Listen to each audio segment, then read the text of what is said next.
இன்றைய இறைவனின் வாக்கு. அவர் இடது கை என் தலையின் கீழ் இருக்கிறது, அவர் வலது கை என்னை அணைத்து கொள்ளுகிறது. உன்னத பாட்டு 2ஆம் அதிகாரம் 6ஆம் வசனம்.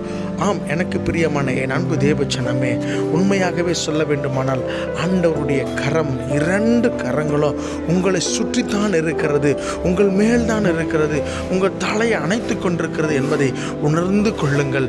அவர் நீங்கள் எந்த துக்கமான நிலையில் இருந்தாலும், எந்த துயரமான நிலையில் இருந்தாலும், அவர் உங்கள் தலையை தன் மார்போடு அணைத்து கொள்ளுகிறார். தன் மார்போடு அணைத்து அதில் வருகிற துன்பங்களை எல்லாம் அவர் ஏற்றுக்கொண்டு உங்களுக்கு ஆறுதலை தருகிறார் என்பதை உணர்ந்து கொள்ளுங்கள். ஆண்டவர் நிச்சயமாக உங்களுக்கு உதவி செய்வார் பிரியமானவர்களே. ஆம், அவருடைய வலது கை நம்மை அணைத்து கொண்டிருக்கிறது என்று வேத வசனம் சொல்லுகிறது. நிச்சயமாகவே ஆண்டவர் உங்களை அணைத்து கொள்ளுகிறார், உங்களை ஆசீர்வதிப்பார், உங்கள் தலையை உயர பண்ணுவார். ஆமென்.